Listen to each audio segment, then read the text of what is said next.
Story शुरू कर देते हैं। देखो बच्चों, हमने लास्ट क्लास में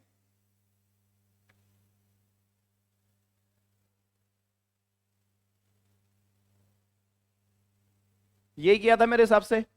लास्ट एक्सरसाइज यही थी ना, यही तो थी। अब देखो, एडजेक्टिव ये थी क्या, ये थी लास्ट एक्सरसाइज। ये कर लिया था, मतलब ये भी कर लिया था, ये नहीं किया था। चलो, तो मेरे बच्चों को हुआ क्या है, मेरे बच्चों को तीन चार चीजें समझ में आ गई हैं कि पहचान कैसे करनी है उन शब्दों की। मेरे बच्चे जो है वो नाउन पहचानना सीख गए हैं। देखते जाइएगा, मेरे प्यारे बच्चों को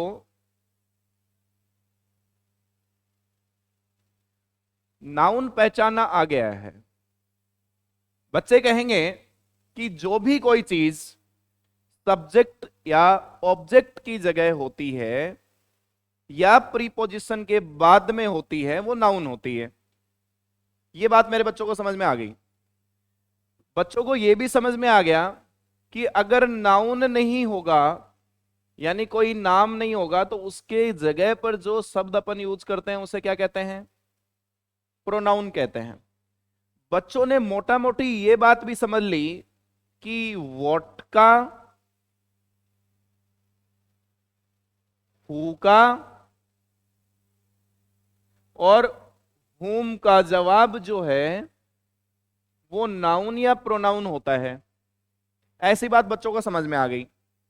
बच्चों को यह बात भी समझ में आ गई है कि जो प्रीपोजिशन होता है मेरे बच्चों, उस प्रीपोजिशन के बाद में जो होता है वो उस प्रीपोजिशन का ऑब्जेक्ट होता है। तो उस ऑब्जेक्ट की जगह भी या तो नाउन होता है या प्रोनाउन होता है।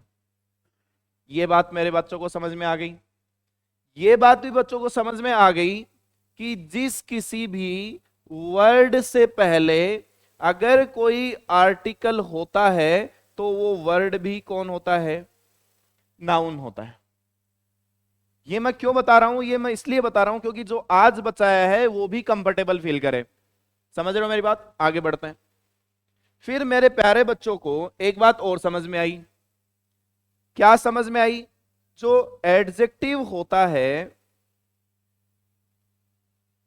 एडजेक्टिव का काम होता है कि एडजेक्टिव ऐड करता है extra details to the noun या प्रोनाउन। जैसे मैंने लिखा Navi is my best friend. Navi is my best friend, ये मैंने लिखा। अब इस सवाल में पहले तो ये जो मैंने ऊपर लिखा ना, व्हाट, हु और हुम, इसके बारे में चर्चा करते हैं। बच्चों, अगर मैं आपको ये बोलूं who is my best friend, तो हु का जवाब क्या होगा मेरे लोंडो? क्या होगा हु का जवाब? Who is my best friend, who का जवाब कौन होगा? कौन होगा? कौन होगा? तो जो हु का जवाब होता है वो नाउन होता है। क्या होता है? इसका मतलब जो आपने नवी लिखा है मेरे बच्चों, वो कौन है? समझ गए? नवी इज हुम। क्या है नवी? फ्रेंड। कौन है नवी? कौन है नवी? फ्रेंड। फ्रेंड जो है वो क्या है? नाउन है। ये हु का जवाब नाउन है और ये हुम का जवाब नाउन है। अब देखो, अब एडजेक्टिव जो होता है वो होता है तीन चीजों में आपको दिखाई देगा। या तो जब आपने नाउन को पहचान लिया ना, तो नाउन से पहले जो शब्द होता है वो कौन होता है बच्चों? एडजेक्टिव। या फिर व्हाट काइंड ऑफ का जो जवाब होता है, या तो व्हाट काइंड ऑफ या फिर विच वन, का जो जवाब होता है वो क्या होता है? एडजेक्टिव होता है। जैसे what kind of friend Navi is, किस तरीके की दोस्त नवी मेरी है? बेस्ट। किस तरीके की दोस्त है? Best friend. अगर बेस्ट फ्रेंड है तो इसका मतलब ये इस नाउन के बारे में बता रहा है, तो ये कौन है? एडजेक्टिव। ठीक है। जैसे मैंने लिखा आई वॉन्ट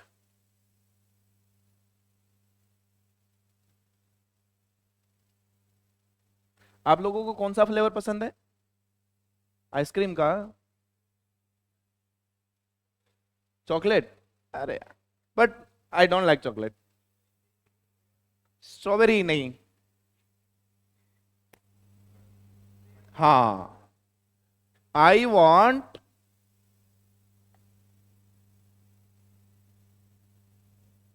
बटर स्कॉच फ्लेवर। देखो, ध्यान से सुनना, समझना। ये जो आपने लिखा है, मैंने कहा फ्लेवर, मैंने कहा आई वॉन्ट वॉट, मुझे क्या चाहिए? आई वॉन्ट वॉट, आप कहोगे फ्लेवर। ये वॉट का जवाब है।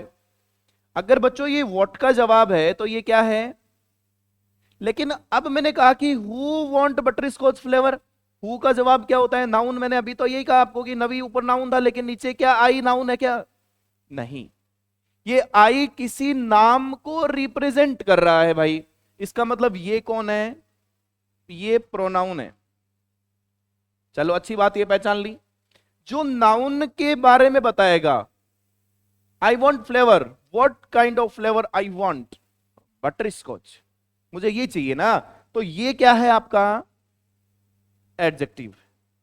एक और लिखता हूं, मैंने कहा आई वॉन्ट, कल लिखा था मैंने blue ball. I want blue ball, अगर किसी को ब्लैक चाहिए तो ब्लैक लिख सकता है। I want blue ball. अगर आपने ये लिखा है मेरे बच्चों, तो मैं कहूंगा कि विच बॉल आई वॉन्ट, या what kind of ball I want? Blue. तो ये बॉल तो नाउन है, क्योंकि मुझे क्या चाहिए? आई वॉन्ट व्हाट, मुझे बॉल चाहिए। And what kind of ball I want? Blue. तो जो व्हाट काइंड ऑफ का जवाब होगा वो एडजेक्टिव होगा। ये कौन है? तुम्हारा प्रोनाउन है। तो मैंने एक बार ये रिपीट कर दिया है सब चीजें, ताकि आज के बच्चे इस क्लास में कंफर्टेबल फील कर सकें। हाँ, मेरे पीछे के धुरंधर मजा आ रहा है? पीछे वो बच्चा बताएगा मुझे मजा आ रहा है, ऐसे दिल गार्डन गार्डन हो रहा है। अभी तो मैंने शुरू किया है और मजा अंत में आता है, शुरुआत में तो फील आता है। अब देखते जा होता है क्या आगे आगे। चलिए, तो ये कहानी तुम्हें अभी लिखने की जरूरत नहीं है।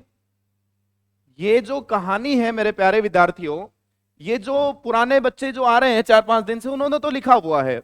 और जो मेरे नए धुरंधर हैं उनको अभी लिखने की जरूरत नहीं है। आप 5-7 पेज छोड़ दीजिए और YouTube से वो उन क्लासेस से आप उन नोट्स को बनाइए, समझिए। और अगर नहीं समझ में आती है तो बात मेरे से आप पूछोगे आकर के। अब आज की कहानी शुरू करते हैं। Next step.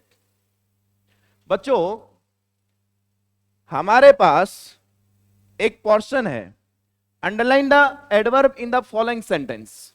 तो एडवर्ब को हमें आइडेंटिफाई करना है। अब एडवर्ब के साथ साथ किसको आइडेंटिफाई करना है? Noun, pronoun, adjectives and verbs. Already इनको करना है, और साथ ही साथ किसको करेंगे? एक नई चीज, एडवर्ब। अब एडवर्ब को आइडेंटिफाई करने से पहले आपको यह समझना चाहिए मेरे बच्चों कि एडवर्ब होता क्या है। एडवर्ब होता क्या है, इस बात को हमें समझना चाहिए। मैं आपको कहता हूं एडवर्ब क्या होता है, ध्यान से सुनना, समझना। Add details to the adjective, adverb and verb. एक ऐसी चीज जो एडजेक्टिव के बारे में बताए, वो भी एडवर्ब होती है। एक ऐसी चीज जो वर्ब के बारे में बताए वो भी एडवर्ब होती है, और एक ऐसी चीज जो खुद एडवर्ब के बारे में बताए वो भी क्या होती है, एडवर्ब होती है। देखो समझो, इससे पहले एक बात और समझ लो, जैसे नाउन की पहचान के लिए हमने हु, व्हाट और हुम का जवाब नाउन होता है, एडजेक्टिव की पहचान के लिए व्हाट काइंड ऑफ और विच वन का जवाब एडजेक्टिव होता है, वैसे ही एडवर्ब के लिए आपको ध्यान में रखना चाहिए व्हेन का जवाब एडवर्ब होता है, वेयर का जवाब एडवर्ब होता है, हाउ का जवाब एडवर्ब होता है, और हाउ ऑफन का जवाब भी क्या होता है, एडवर्ब होता है। जैसे मैंने लिखा मेरे बच्चों के लिए I call him, I will,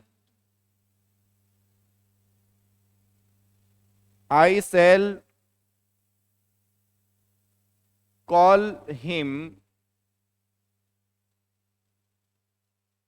tomorrow. चलो एक सवाल मैंने लिखा, चलो आई नो या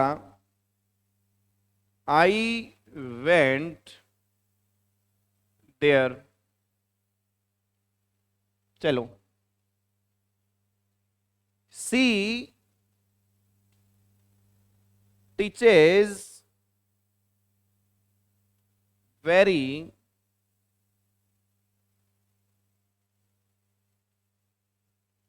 sincerely। Hi ma'am. चलो I call him twice a week. 4 सवाल मेरे बच्चों के लिए मैंने लिखे। बच्चों पहला सवाल है आई सेल कॉल हिम टुमारो। बच्चों आई क्या है, प्रोनाउन। सेल कॉल क्या है, वर्ब। हिम क्या है, प्रोनाउन। टुमारो क्या है, ये है एडवर्ब।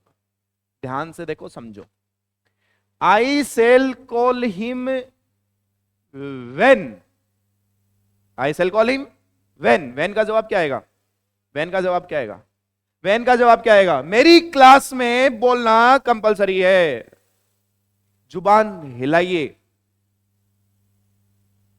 आप एक स्टेप आगे निकल जाओगे बाकियों से। जो मजा जुबान में है वो कहीं नहीं है। सेंधा नमक। तो बोलना तो तुम्हें पड़ेगा, कंपलसरी है। बोलो व्हेन का आंसर क्या है, tomorrow. I shall call him when tomorrow. तुम शराफत से उखाड़ क्या लोगे, मुझे तो ये समझ में नहीं आता है। मान लो अगर तुम शरीफ हो तो भी क्या कर लोगे, क्या कर लोगे शरीफ। शराफत से नौकरी मिलने वाली नहीं है, शराफत से झंड होने वाली जरूर हो सकती है। तो बोलो, मेरे को ज्यादा तुम वो मत दिखाओ कि नहीं हम तो सर मिले हैं। तुम घंटा ही सर मिले नहीं हो, एक भी नहीं है तुम में से कोई सर मिला। सर मिला इस क्लास में है भी नहीं, 3-4 दिन में आएगी। आप मेरी बात याद रख लेना, लेकिन आएगी जरूर। तब तक बोलना है। दूसरा देखो, आई वेंट वेयर। वेयर का जवाब क्या आएगा, देयर। तो ये किसका जवाब आ रहा है, किसका जवाब आ रहा है, तो ये भी एडवर्ब है। सी टीचेस हाउ, कैसे पढ़ाती है वो, वेरी सिंसियरली, ये भी क्या है। I call him twice a week, how often I call her या हिम ट्वाइस, ये भी क्या है, एडवर्ब। तो मैं पहला पॉइंट व्हेन, वेयर, हाउ और हाउ ऑफन, इनका जो आंसर्स निकल के आता है वो क्या होता है मेरे लाडलो, एडवर्ब होता है। उम्मीद है ये बात तुमको समझ में आई होगी। अब आगे बढ़ते हैं, आगे बढ़ते हैं। अब मैंने एक सेंटेंस लिखा बच्चों के लिए, मैंने लिखा सी इज वेरी ब्यूटीफुल। चलो, Ravi is so smart that everyone likes him।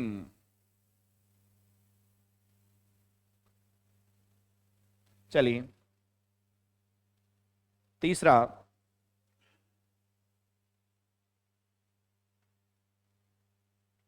Ravi या द टीचर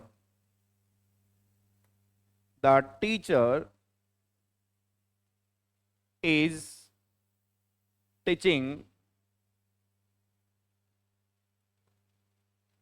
skillfully। ये मेरे बच्चों के लिए 3 एग्जांपल्स हो रहे हैं, ध्यान से देखो समझो। पहले में एडवर्ब पहचानोगे, मैंने अभी अभी कहा जो चीज एडवर्ब्स के बारे में बताएगी वो भी क्या होगी, वो एडजेक्टिव के बारे में बताएगी वो भी क्या होगी, एडवर्ब। ब्यूटीफुल क्या है, एडजेक्टिव। ब्यूटीफुल के बारे में बता रही है कि very beautiful, looking like a wow, so elegant, so beautiful.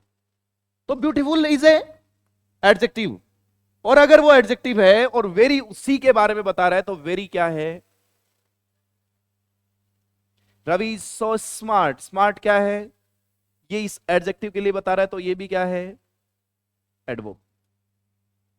The teacher is teaching how skilfully, ये भी क्या है, ये एडवर्ब इस वर्ब के बारे में बता रही है, ये एडवर्ब इस एडजेक्टिव के बारे में बता रही है। और लिखो, लिखा हुआ है वैसे तो, टीचर्स वेरी सिंसियरली, और ये भी एडवर्ब है, वेरी भी, जो किसके बारे में बता रही है, इस एडवर्ब के बारे में बता रही है। उम्मीद है ये बात आपको समझ में आई होगी, नहीं भी आई तो अभी और समझ में आ जाएगी। कॉपी करिए।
तुम्हारे पास होगा और वो जवाब आप लोग मुझे दोगे।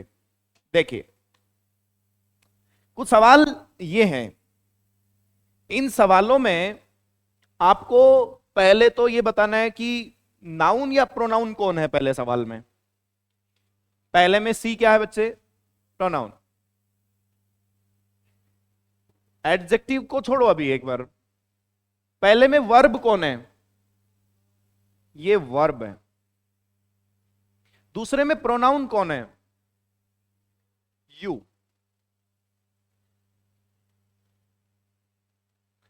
आर कौन है? वर्ब। आगे वाले में प्रोनाउन कौन है? वर्ब कौन है?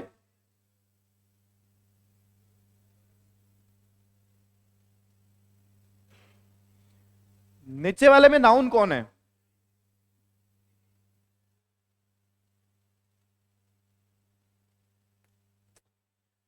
नीचे वाले में प्रोनाउन कौन है? वर्ब कौन है? चलो आगे बढ़ते हैं। अब एडजेक्टिव की पहचान करनी है मेरे बच्चों को। सी वॉज सॉरली डिस्प्लेस्ड।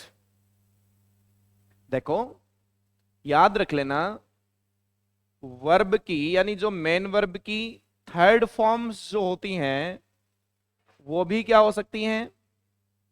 एडजेक्टिव। और जो मेन वर्ब की फर्स्ट फॉर्म के साथ आईएनजी होता है वो भी क्या हो सकता है? एडजेक्टिव। जैसे एग्जांपल मैं देता हूं, मैंने लिखा एक्साइटेड बॉय, मैंने लिखा एक्साइटिंग गर्ल। तो इसमें बॉय एक्साइटेड है और इसमें एक्साइटिंग क्या है? गर्ल। तो ये दोनों एडजेक्टिव्स हैं। वो बात अलग है कि इसका नाम होता है पास्ट पार्टिसिपल और इसका नाम होता है प्रेजेंट पार्टिसिपल, वो अपन आगे बात करेंगे। लेकिन अभी के लिए इतना समझ लीजिए कि मेन वर्ब की थर्ड फॉर्म और आईएनजी भी क्या हो सकती हैं? एडजेक्टिव्स हो सकते हैं। तो यहां आप देखो कि सी वॉज शॉर्टली डिस्प्लेस्ड, तो यहां पर ये डिस्प्लेस्ड जो है वो क्या है? एडजेक्टिव है। और जो एडजेक्टिव के बारे में बताएगा वो कौन होता है? तो यहां पर ये क्या है आपका? एडवर्ब है। समझ गए मेरी बात? चलिए next. Are you quite sure? Sure क्या है? एडजेक्टिव है। और एडजेक्टिव के बारे में कौन बता रहा है? ये क्वाइट। ये कौन है? ये एडवर्ब है। वंस और ट्राई ट्वाइस, हाउ ऑफन कितनी बार, हाउ मच या हाउ ऑफन का जो आंसर होता है वो भी क्या होता है? एडवर्ब। तो हाउ, वंस और ट्वाइस ये क्या है? Adverb. We have meet alone क्या है? We have met alone. Alone is what? Alone क्या है? एडजेक्टिव।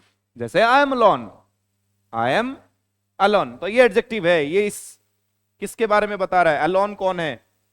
वी। तो जो प्रोनाउन के बारे में बताए, जो नाउन के बारे में बताए, वो भी कौन होता है? Adjective. Next. The railway station में स्टेशन नाउन है, स्टेशन कैसा है? रेलवेज का, ये एडजेक्टिव है। ये द आर्टिकल है और ये पूरी बात नाउन फ्रेज है। इज फार ऑफ यानी वेयर का जवाब आ रहा है। फार ऑफ बहुत दूर है, या हाउ मच का जवाब आ रहा है, कितनी दूर है? How much far of the railway station, कितनी दूर है? हाउ मच का जवाब आ रहा है ना बच्चों, तो ये भी क्या है आपका? एडवर्ब है। आई एम मच, ये आपका एडजेक्टिव है। ये मच इस एडजेक्टिव के लिए आया है तो ये एडवर्ब है। टू हियर इंफिनिटिव है, इट प्रोनाउन है। समझ गए मेरे बच्चों? तो अभी तक तुम्हें नाउन, प्रोनाउन, एडजेक्टिव और एडवर्ब वर्ब पहचानना आ गया। 8 में से 5 पार्ट्स ऑफ स्पीच पहचानना तुमको मैंने सिखा दिया और 3 पार्ट्स ऑफ स्पीच तुम ऑलरेडी पहचानना जानते हो। उनके बारे में मैं बात जरूर करूंगा लेकिन तुम जानते हो, लिख लो इस बात को।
What's your name?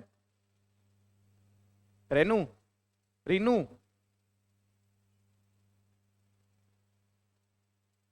HINU? चलो मैं अभी लिखने आऊंगा तो पता चल जाएगा।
बढ़ जाए आगे। चलिए जी,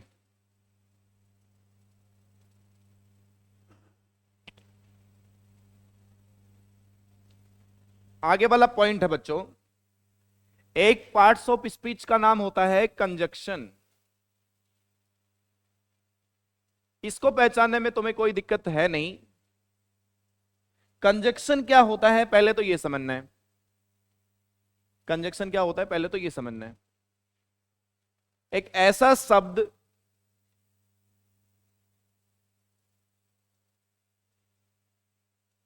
to words, phrases and clauses, एक ऐसा शब्द जो दो शब्दों को, दो फ्रेजेस को या दो क्लॉजेस को जोड़ता है, उसे अपन क्या कहते हैं?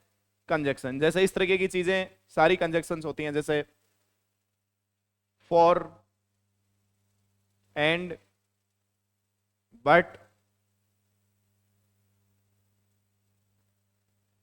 नॉर, बट, और, yet, so, since,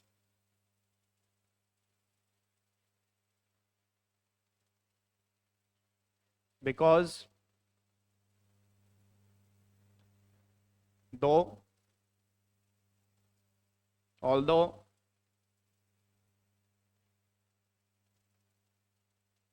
when, where, while,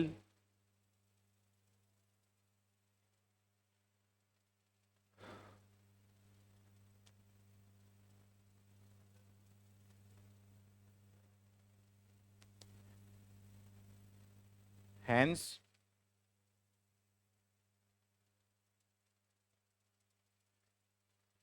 and etcetera. और भी होती हैं, जब अपन कंजक्शंस पढ़ेंगे उसमें आपको मैं लिखाऊंगा। तो अगर इस तरीके की आपको कोई भी शब्द, कोई भी वर्ड सेंटेंस में दिखाई देता है तो उन्हें अपन क्या कहते हैं? कंजक्शंस कहते हैं। तो इसमें तो मुझे लगता नहीं है कोई दिक्कत आएगी। जैसे एक सवाल में लिखता हूं, मैंने कहा आई invited him but he did not come. इसमें कंजक्शन पहचान के बताओ तो।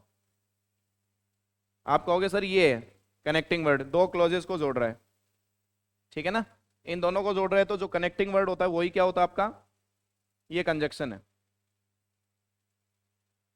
समझ गए ना मेरी बात को? तो ये तो आपका कंजक्शन होता है, इसमें कोई दिक्कत ज्यादा आने वाली आपको नहीं है। लिख लीजिए। अभी यही पढ़ने वाले हैं अपन, नेक्स्ट में एकदम और अच्छे से समझ में आ जाएगा।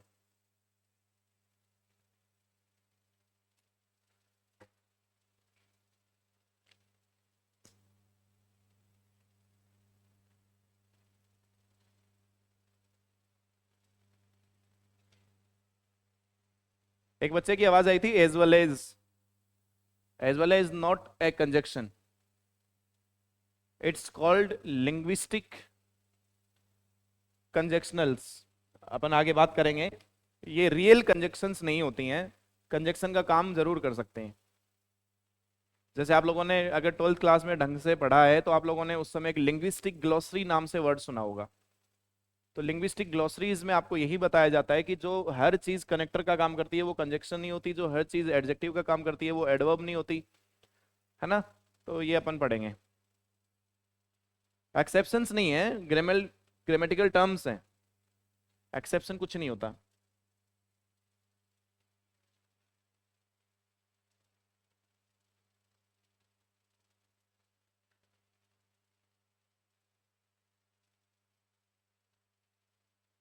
ठीक है बच्चों।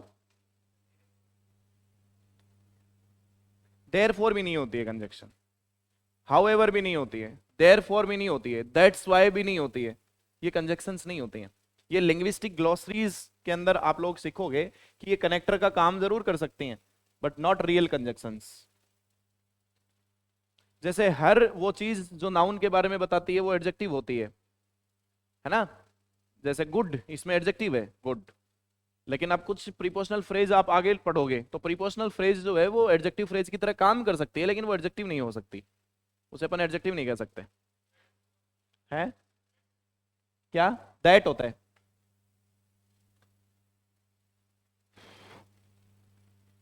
बढ़ जाए आगे। नेक्स्ट पॉइंट, एक इसको भी आप सब जानते हो, प्रीपोजिशन को भी पहचानने में कोई दिक्कत नहीं होती है। प्रीपोजिशन क्या काम क्या होता है, टू रिलेट टू वर्ड्स, दो शब्दों को रिलेट करने के लिए। जैसे इस तरीके की चीजें आपने देखी होगी, in, on, over, above, below, beside, due to, owing to, despite, into, up to, on to, and many kinds of things. और भी कई चीजें होती हैं। तो ये सब चीजें क्या होती हैं, आपकी प्रीपोजिशंस होती हैं। जैसे Ravi with his father went there, तो ये क्या है आपकी, विद जो है वो क्या है, प्रीपोजिशन है। ठीक है। तो हमने कितने के पार्ट्स ऑफ स्पीच अपन ने 8 लिखे थे। नाउन लिखा था, नाउन पहचाना हमें आ गया। प्रोनाउन लिखा था, प्रोनाउन पहचाना हमें आ गया। एडजेक्टिव लिखा था, एडजेक्टिव पहचाना हमें आ गया। एडवर्ब लिखा था, एडवर्ब पहचाना हमें आ गया। वर्ब लिखा था, वर्ब पहचाना हमें आ गया। और कंजक्शन लिखा था, कंजक्शन पहचाना हमें आ गया। प्रीपोजिशन लिखा था, प्रीपोजिशन पहचाना हमें आ गया। एक बच गया, इंटरजेक्शन, उसको तो और भी अच्छे से पहचान लोगे, जल्दी से लिख लीजिए। फिर हमें 8 तरीके के वर्ड का कंप्लीट नॉलेज हो जाएगा कि 8 शब्दों को अपन कैसे आइडेंटिफाई कर सकते हैं, how to identify the parts of speech in the particular sentence.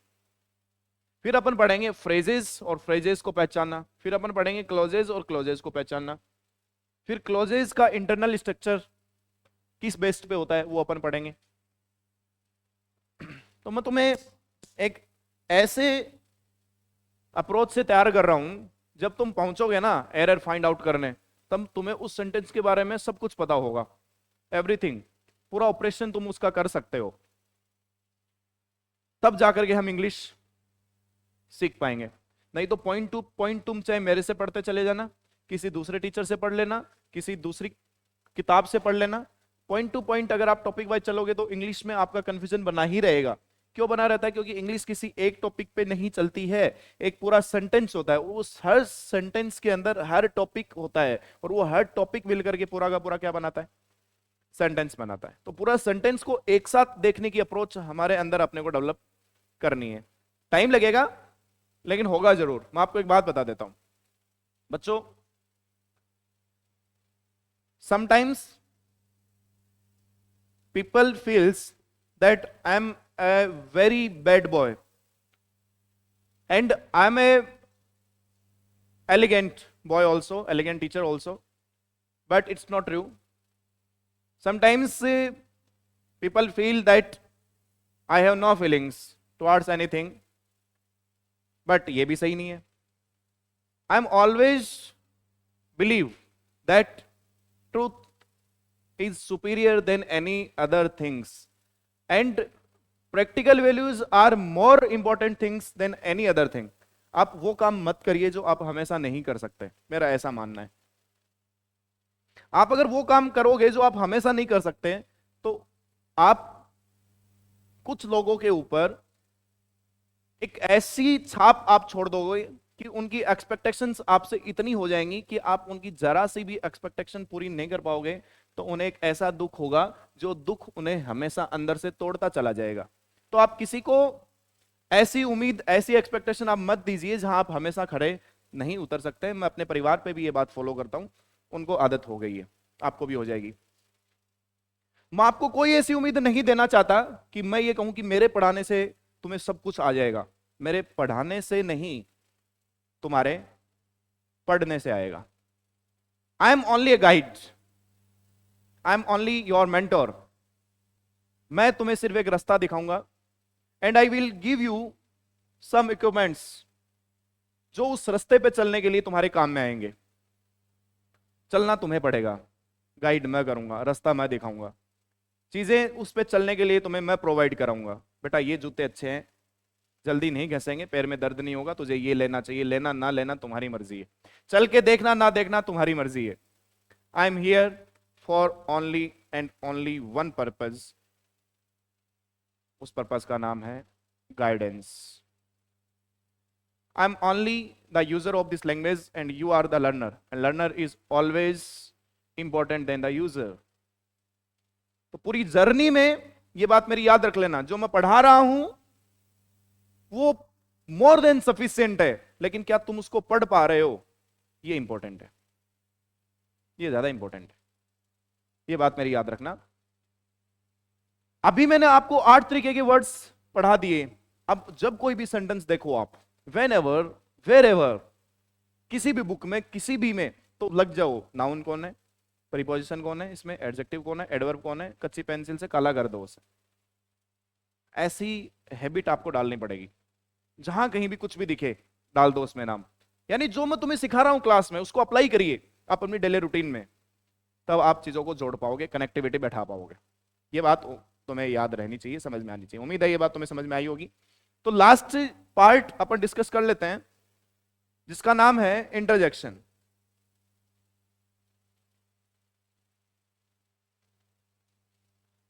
इसको कैसे पहचानेंगे? इंटरजेक्शन का मतलब क्या होता है बच्चों? Sudden expression. सडन एक्सप्रेशन एक ऐसा एक्सप्रेशन जो अचानक से निकलता है, जिसके लिए कोई प्लानिंग नहीं होती है। जैसे आप गली में जा रहे हो, आपको कांटा लग गया, आपके मुंह से निकला आउच। अगर आप अंग्रेज हो तो ही आपके मुंह से आउच निकल सकता है, नहीं तो अरे बारह ही निकला वो, उसे अपन सडन एक्सप्रेशन कहते हैं।